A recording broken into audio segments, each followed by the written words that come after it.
एक छोटे से गांव में उर्मिला अपनी बहू रमा और बेटे रमेश के साथ रहा करती थी। रमा की सास उर्मिला बहुत ही कंजूस टाइप की थी और आए दिन रमा को खरी खोटी सुनाया करती थी, क्योंकि रमा बहुत ही गरीब घर से थी। रमा को दिवाली मनाने का बड़ा ही शौक था। अरे फिर से दिवाली आने वाली है, सारे लोग नए नए कपड़े फटाके फोड़ेंगे। क्यों बहू, तुम्हें पता है ना दिवाली का सीजन आ रहा है? क्या इस बार भी तुम्हारे माँ बाप खाली हाथ ही आने वाले हैं क्या बधाई देने? माँ जी, उनके पास तो पैसे ही नहीं है, वो सब कहाँ से कुछ लाएंगे? क्या क्यों माँ जी? अरे ये सब मुझे नहीं पता, उनको बता देना कि बेटी के घर ऐसे यूं ही खाली हाथ हिलाते नहीं आया करते, कुछ न कुछ लाया ही करते हैं। हम अपनी बेटी के घर बहुत कुछ पहुंचाते हैं ना। माँ जी, जो भी था उनके पास वो सब तो उन्होंने मेरी शादी में लगा दिया। माँ जी, ये सब मुझे मत सुना, चुपचाप इस बार फोन कर देना, उनको बड़े बड़े तोहफे चाहिए, बड़े बड़े। यह सब सुनकर रमा खूब रोने लगती है और अपने आप को कोसने लगती है कि काश ऐसा कुछ हो जाता जिससे मेरी मम्मी पापा बहुत बड़े बड़े गिफ्ट इन लोग को दे देते, ताकि इन लोग का मुंह बंद हो जाता और मुझे भी दिवाली मनाने का मौका मिल जाता। ये सब मगरमच्छ के आंसू ना रो, घर पे बहुत सारे काम पड़े हैं और घर के लिए मिठाइयाँ भी बनानी है। तूने अभी तक खाना भी नहीं बनाया, जा पानी भरने जा और जल्द से जल्द खाना बना और मुझे दे, और जा पानी भरने जा। और यह सोचते सोचते रमा बहुत आगे निकल जाती है। उसको एक कुआं दिखाई पड़ता है, पर वह कुएं के पास से बहुत आगे निकल जाती है और वह एक भूतिया कुआं के पास पहुंच जाती है, जहां पर लोगों का मानना था कि वहां पर भूतों का वास है और उस भूतिया कुएं में बहुत सारे भूत रहते हैं। हे भगवान, इतना देर हो गया, मुझे पता तक नहीं चला। देर हो जाएगी तो मुझे माँ तो मार ही डालेगी। मैं यहीं से ही पानी ले लेती हूँ, जो होगा देखा जाएगा।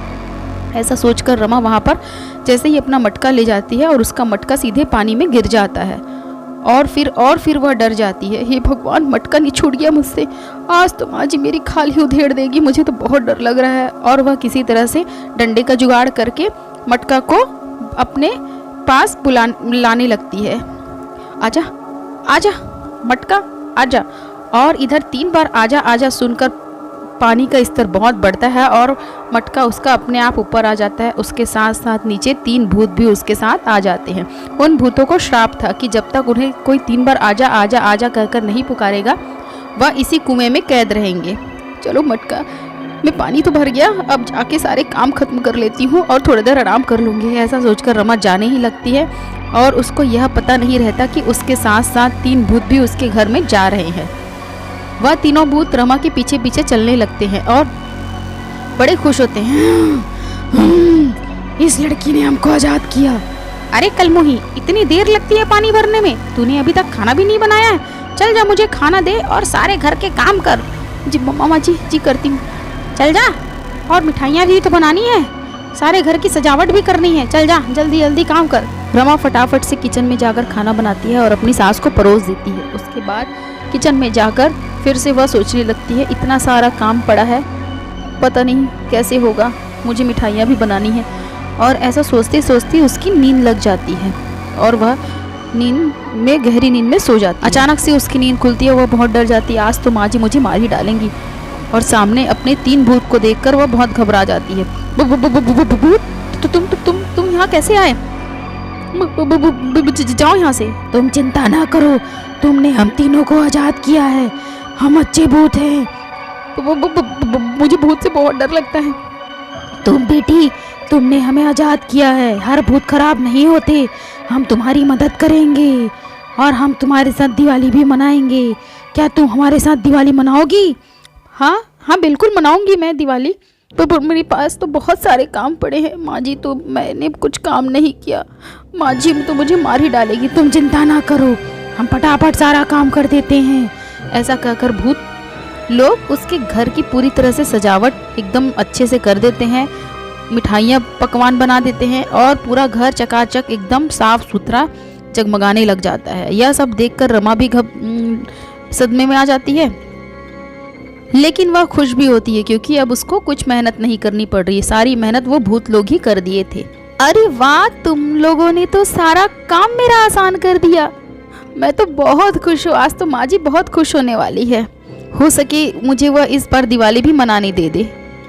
अगले दिन सुबह उसकी सास उसको जोर जोर से चिल्लाने लगती है, ए कलमोही, तूने घर के काम किए, मिठाइयाँ बनी, सारा काम हुआ कि नहीं, कि तू यूं ही सोते ही रहेगी? माँ जी सारा काम हो चुका है। अरे वाह बहू, तूने तो बड़ी जल्दी सारा काम कर लिया। मुझे तो विश्वास ही नहीं हो रहा है कि तूने इतना अच्छा काम किया है। सारा घर देखकर उसकी सास बहुत खुश हो जाती है। मिठाइयाँ बनाई? जी माँ जी सारी मिठाइयाँ बन चुकी है, आप देख लीजिए। और वह दंग रह जाती है कि इतना सारा काम इसने फटाफट कैसे कर लिया। और इधर कोई बहुत सारे तोहफे लेकर आता है और वह कहता है कि मैं रमा दीदी का दूर का भाई हूँ, मामी जी ने मुझे आपके घर भेजा है, ये देखिए आप इतने सारे तोहफे आप ही लोगों के लिए है। और वह यह सब तोहफा देखकर बड़ी खुश हो जाती है, पर रमा को तो पता होता है कि वह तीनों भूत में से एक भूत यह तोहफे लेकर आया है। और फिर दिवाली का सीज़न आ जाता है, लोग दिवाली में पूजा करने लगते हैं, फटाके चलाने लगते हैं और भूत लोग भी यह सब देखते रहते हैं। उनका भी बड़ा मन होता है कि सब फटाके जलाए। अचानक रमा की सास के रूम में आग लग जाती है। बचाओ बचाओ मुझे, मैं तो आज मर जाऊंगी, बचाओ बचाओ मुझे, बचाओ कोई। और रमा आए देखती ना बाएं देखती है, वह सीधे रूम में घुस जाती है और अपनी सास को बचा लेती है। बहू, मैंने तो तेरे ऊपर इतना जुल्म किया, फिर भी तूने मुझे बचाया। आज से तू मेरी बहू नहीं, बेटी है बेटी। मैं तुझे माँ की तरह ही प्यार करूंगी बहू, मुझे माफ़ कर दे बहू। अब सब हम लोग मिलकर साथ में मिलकर दिवाली में फटाका जलाएंगे। और सारे भूत भी उन लोग के सामने आ जाते हैं और दोनों सास बहू गले मिलते हैं। फिर सब लोग साथ मिलकर अच्छे से दिवाली मनाते हैं। मुझे माफ़ कर दे बहू, अब से हम हर साल बहुत ही अच्छे तरीके से दिवाली मनाएंगे। और वो लोग साथ में सब फुलझड़ी फटाके चलाने लगते हैं। सारे गांव में जगमगाती हुई खुशियां ही खुशियां रहती है। दोस्तों, दिवाली का त्यौहार बहुत ही खुशियों का त्यौहार है, हमें आपस में मिल बांट कर मनाना चाहिए। वीडियो अच्छी लगे तो लाइक, चैनल सब्सक्राइब करिए। आज की कहानी देखने के लिए आप सभी दोस्तों का बहुत बहुत धन्यवाद।